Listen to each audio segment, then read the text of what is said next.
आज हम उस विषय पर चर्चा करने जा रहे हैं जो भारत के हर किसान की सबसे बड़ी चिंता है। चाहे आपके पास एक छोटा सा बगीचा हो या आप 100 एकड़ में खेती करते हो, एक समस्या है जो हम सबको बराबर सताती है। वह है फूलों का झड़ना और फलों का गिरना।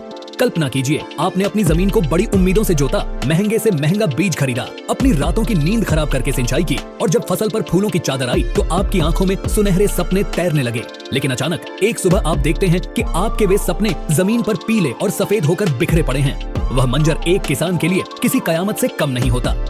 नींबू के पेड़ के नीचे छोटे छोटे कंचे जैसे फल गिरे होते हैं, मिर्च के पौधे पर सिर्फ डंडियां बची होती हैं और आम के बाग में मंजर काला पड़ चुका होता है। उस वक्त किसान सोचता है कि आखिर मैंने क्या गलती की? क्या भगवान मुझसे नाराज है? क्या मेरी किस्मत ही खराब है?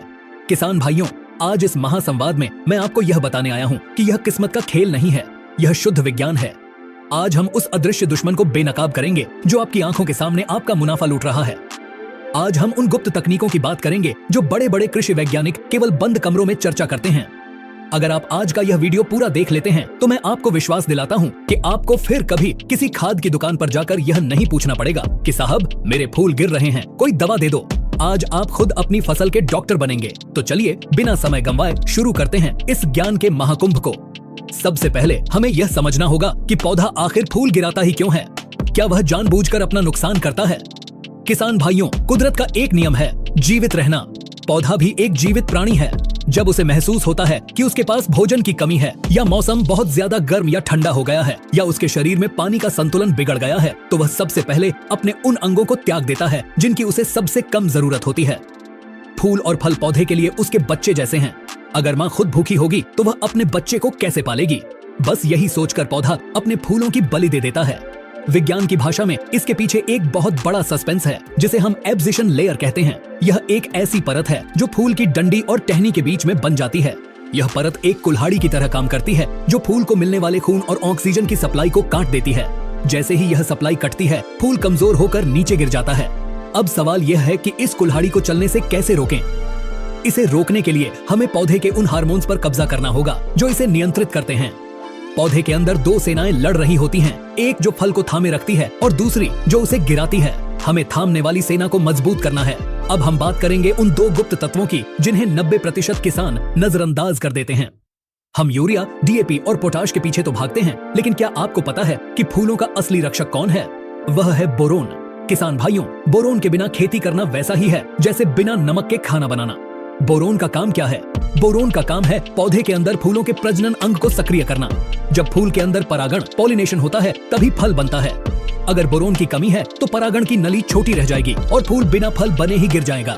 नींबू, आम और अनार में जो छोटे फल गिरते हैं उनमें 80% कारण बोरोन की कमी ही होती है। इसके लिए आपको बोरोन 20% का इस्तेमाल करना चाहिए। लेकिन याद रहे, बोरोन की खुराक बहुत कम होनी चाहिए, सिर्फ 1 से 1.5 ग्राम प्रति लीटर पानी।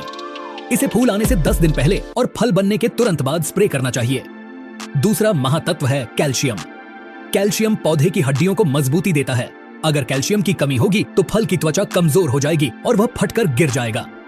कैल्शियम और बोरोन का मेल एक ऐसी ढाल बनाता है जिसे कोई भी तनाव नहीं तोड़ सकता।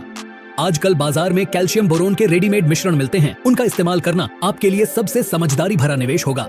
किसान भाइयों, अब जो मैं बताने जा रहा हूँ वह आपको थोड़ा हैरान कर सकता है। क्या आप जानते हैं कि कई बार आपकी ज्यादा सिंचाई ही आपके फूलों की मौत का कारण बनती है? जब पौधे पर फूल आने का समय होता है तो पौधा अपनी पूरी ताकत फूल बनाने में लगाता है। लेकिन अगर उस समय आपने खेत में खूब पानी भर दिया और यूरिया डाल दिया तो पौधे को लगता है कि अब तो खूब ऐश ओ आराम है, फल पैदा करने की क्या जरूरत है, और वह वापस अपनी लंबाई बढ़ाने, वेजिटेटिव ग्रोथ में लग जाता है और फूलों को गिरा देता है। विशेष रूप से नींबू, आम और मिर्च में फूल आने के समय पानी की बहुत सावधानी रखनी पड़ती है। नींबू में तो नियम है कि फूल आने से पहले पेड़ को हल्का सा प्यासा रखना चाहिए ताकि उसे अपनी जान का खतरा महसूस हो और वह वंश बढ़ाने के लिए ज्यादा से ज्यादा फल पैदा करे। जैसे ही फल मटर के दाने के बराबर हो जाएं, तब सिंचाई शुरू करें और नमी को बरकरार रखें। याद रखिए, नमी में उतार चढ़ाव वह सबसे खतरनाक है। कभी बहुत सूखा और कभी बहुत गीला, यह स्थिति फल झड़ने का सबसे बड़ा कारण है। चलिए अब बात करते हैं उन फसलों की जो हमारे रसोई की शान हैं। मिर्च, टमाटर और बैंगन में फूल क्यों गिरते हैं? यहाँ सस्पेंस यह है कि यहाँ समस्या सिर्फ पोषण की नहीं है, बल्कि यहाँ अदृश्य शिकारी बैठे हैं। मिर्च के मामले में थ्रिप्स और माइट्स नाम के कीड़े फूलों के अंदर छिपकर बैठ जाते हैं। ये इतने छोटे होते हैं कि आपको लगेगा ही नहीं कि कीड़ा लगा है। ये फूलों का रस चूस लेते हैं और फूल नपुंसक होकर गिर जाता है। इसके लिए आपको एक बहुत ही सटीक तकनीकी तरीका अपनाना होगा। शाम के समय जब धूप ढल जाए तब आपको स्पिनोसैड या डेलीगेट जैसी अच्छी दवाओं का छिड़काव करना चाहिए। साथ ही इन फसलों में तापमान का झटका बहुत लगता है। अगर दिन में बहुत ज्यादा गर्मी है और रात को ठंड तो पौधा घबरा जाता है। ऐसी स्थिति में आपको अमीनो एसिड का स्प्रे करना चाहिए। अमीनो एसिड पौधे के लिए ग्लूकोज जैसा काम करता है जो उसे तुरंत शक्ति देता है। टमाटर में अक्सर फूल गिरते हैं क्योंकि वहाँ हवा में नमी ज्यादा होती है और परागण नहीं हो पाता। ऐसे में पौधों को हल्का सा हिलाने, वाइब्रेशन से भी परागण में मदद मिलती है और फल टिकने लगते हैं। बागवानी फसलों के लिए यह वीडियो किसी वरदान से कम नहीं है। नींबू के किसान भाइयों, अगर आपके फल कंचे जैसे होकर गिर रहे हैं तो तुरंत पोटाश 0050 और कैल्शियम नाइट्रेट का छिड़काव करें। नींबू को पोटाश बहुत पसंद है। आम के बागवानों के लिए सस्पेंस यह है कि आम में जो मंजर गिरता है वह अक्सर एक फफूंद फंगस की वजह से होता है जिसे पाउडरी मिल्ड्यू कहते हैं। यह मंजर पर सफेद पाउडर की तरह जम जाती है और उसे जला देती है। इसके लिए आपको मंजर आने के शुरुआती समय में सल्फर का छिड़काव करना चाहिए। लेकिन एक बात ध्यान रखें, आम में परागण के लिए मधुमक्खियां बहुत जरूरी हैं। अगर आपने मंजर खिले होने के समय बहुत तेज जहरीली कीटनाशक डाल दी तो मधुमक्खियां नहीं आएंगी और आपका बाग खाली रह जाएगा। प्रकृति के साथ दोस्ती करना सीखें, तभी मुनाफा मिलेगा। अनार के किसान भाई ध्यान दें, अनार में फूल झड़ने का कारण पिंक होल बोरर या डंडी का छेदक कीड़ा भी हो सकता है। इसके लिए आपको तने की साफ सफाई और सही फफूंदनाशक का ध्यान रखना होगा। अनार में पोटाश का प्रयोग फलों की पकड़ मजबूत करने के लिए बहुत अनिवार्य है। बेल वाली फसलों में सस्पेंस सबसे ज्यादा होता है। यहाँ अक्सर किसान कहते हैं, साहब फूल तो बहुत आए पर एक भी लौकी नहीं लगी। भाइयों, यहाँ समस्या यह है कि बेलों पर दो तरह के फूल आते हैं, एक जो सिर्फ फूल होते हैं नर, और दूसरे जिनके नीचे छोटा सा फल लगा होता है मादा। अगर आपके खेत में मधुमक्खियां नहीं हैं, तो नर फूल का पराग मादा फूल तक नहीं पहुंच पाएगा और मादा फूल छोटा सा होकर ही पीला पड़कर गिर जाएगा। इसके लिए एक देसी और जबरदस्त तकनीकी तरीका है, शहद और गुड़ का स्प्रे। 1 लीटर पानी में 20 ग्राम शहद या गुड़ घोलकर उसका छिड़काव कर दें। इसकी खुशबू से पूरे इलाके की मधुमक्खियां आपके खेत में आ जाएंगी और देखते ही देखते आपकी बेल फलों से लद जाएगी।